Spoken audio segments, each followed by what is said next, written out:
A little over a year ago, I shared an exciting announcement. We have to actually do the work of evangelization. And so, that's what I plan to do. With Father Tito and another young friar, Father Jason. Starting in July, we will be moving to Charlotte, North Carolina, the place where all young people seem to be moving, with one purpose and one purpose only: to evangelize young adults. Admittedly, it was a bit of a bold idea, moving to a new city and starting a new fraternity and mission without jobs and without really even having a clear plan. Pretty Franciscan though, right? So how have things gone? In short, fantastic. Things are growing rapidly, and we are desperately in need of your help with donations.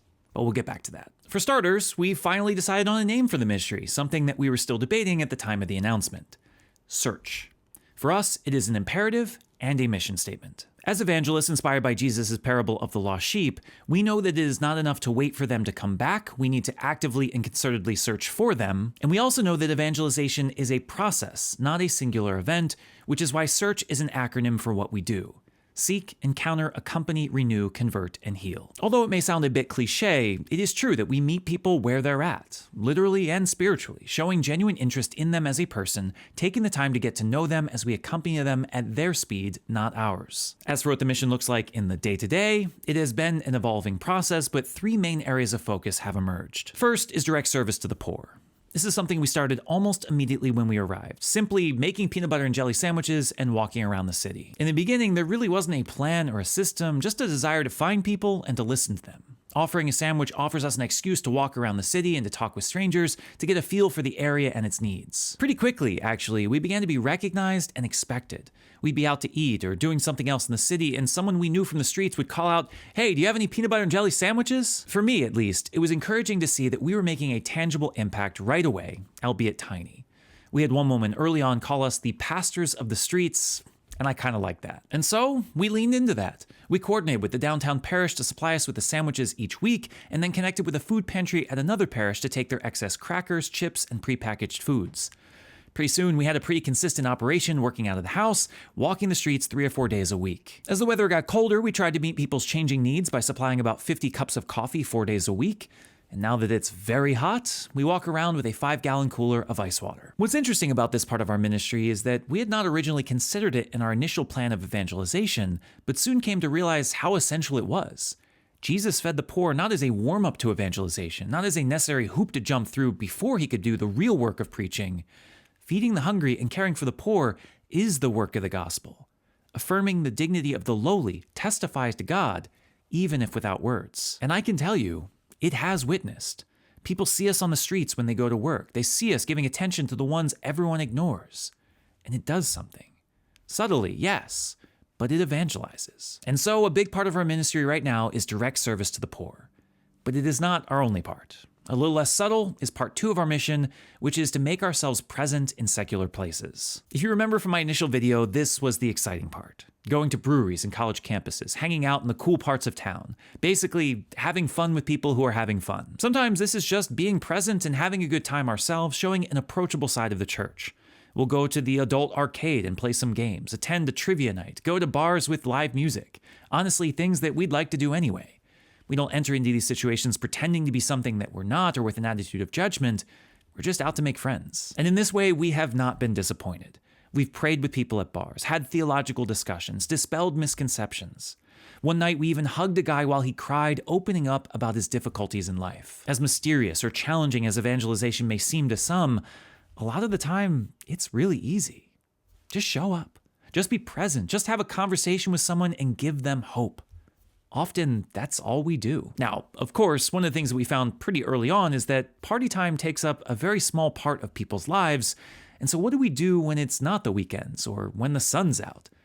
This is when we discovered tabling. A few months in, we just decided to post up in a high-traffic area, downtown or on one of the many college campuses. We'd set up a table with pamphlets and information, play some music, and stick out a sign.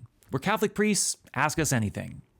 And then we'd wait. Sometimes we'd go 20, 30 minutes without talking to anybody, but then other times there'd be a constant stream of visitors. I used to be Catholic, but fell away. I'm thinking about coming back. I'm a Protestant, but there's something interesting about the Catholic Church. Can you help me understand? I don't actually believe in God, but I'm interested to hear why you do. Over the past year, we have had countless conversations, and no two has been the same. We've had a few negative ones that got a little testy, but for the most part, they have been incredible experiences of encounter. The vulnerability, the honesty, the deep desire to know more. A lot has been made in the news about the recent uptick of converts to the Catholic Church, and I can attest to this firsthand. There is something different in the water right now. Especially among college students, I have been shocked by how open and interested people are to faith. My favorite interaction was with a young adult who told me that his best friend, who was Catholic, had just died. Although he himself wasn't religious, he asked how he could know if his friend was all right and how to pray. Amazing. And all we had to do was stand on a street corner with a sign that said, "Ask us anything." All we did was make ourselves available. And so we do that in as many ways as we can. We stand outside of sporting events on hot days with cold water to strike up conversations. We walk around Christmas markets and speak with fellow shoppers. We go to where people are, knowing that so many people are searching, and so we let them find us. Again, a bit of a cliche, but it's not too far off to say that 90% of life is just showing up. And so we show up. Of course, showing up isn't the totality of our life, and it wouldn't be enough for us if we focused exclusively on the encounter and healing parts of our mission. Ultimately, we are hoping to accompany and convert as well. In the beginning, we simply had a list of parishes and mass times, and so when we met people on the streets or at bars, we'd point them to where they needed to go, but we had no way of knowing if they were actually going or no way of following up and continuing with them on their journey. And so about 6 months in, we started running our own events, something to invite people to. For a few months, we did something called Brews and Good News, basically meeting in the back room of a bar to do a Bible study. 5 times, we hosted a holy hour and trivia night, beginning in the church with adoration before moving to the hall for beer, pizza, and general trivia. We partnered with one young adult group to run a young adult field day one weekend, and just collaborated with another to host a rosary and rye night, an event where we prayed a rosary, and then Father Tito led everyone in a whiskey tasting. I'll say this. We have no shortage of creativity when it comes to new ideas. On a more regular basis, we have a pretty consistent group of guys that meets for men's group Friday mornings before work for prayer and faith sharing, and most significantly, what has instantly become our flagship event is our Wednesday night dinner and discussion. Every week, the Friars provide food for 40 or so young adults. We offer a 15-minute presentation on a theological topic, let them break up into small groups for discussion, and then conclude with Q&A and prayer. We officially end at 8 o'clock, but if there aren't 20 people still hanging around, laughing, discussing, and asking questions at 9, I'm shocked. We only started this back in May, but it has been an absolute game changer for our ministry. It is clear that young adults are hungry for this. We may get about 40 people every week, but I think we've had about 90 different people come to at least one night, unable to commit weekly, but excited to come back. For us, it is a concrete, welcoming, low-stakes opportunity to invite someone into church. New people get to see the church alive among their peers. It's in a hip office building and not a church, and so less intimidating for new people. And who doesn't love free food? It has made a world of difference in our work being out at bars and sporting events, we're talking with someone, to have something concrete and regular to invite them to. Would you like to come to church is nice, but it's vague and slightly intimidating. But would you like to come to dinner and hang out with young adults? Now we're talking. And so, as we enter year 2, we find ourselves just as excited now for what's ahead as we were when we started. Only now we have much greater clarity of what we're doing and where we're going. We serve the poor on a regular basis. We go to where people are and make ourselves present. We run really successful events that young adults are telling their friends about. Of course, we're not done dreaming or growing just yet. And we have some real ambitions for next year. We would love to organize a few silent retreats for discernment. We would love to take young adults on a mission trip to Jamaica and to get them involved in service opportunities around the city. We would love to start a week-long summer program for college students to become trained in missionary discipleship on their campuses. And trust me when I say, so much more. Which is where you come in. I mentioned in my initial video last year that this ministry was going to depend on the generosity of the faithful. And it has. This past year was funded entirely by one amazing donor who allowed us to get established, but now we really need your help. The diocese is willing to supplement our donations for a year, but I can tell you that our ambitions are way bigger than even what the diocese is expecting. The friars live simple lives, but we still need housing, food, healthcare, travel, and other basic necessities, all of which need to be fundraised, but also dinner for 40 people every week and growing. Resources for the homeless, special events, catechetical resources, renting space to fit everyone.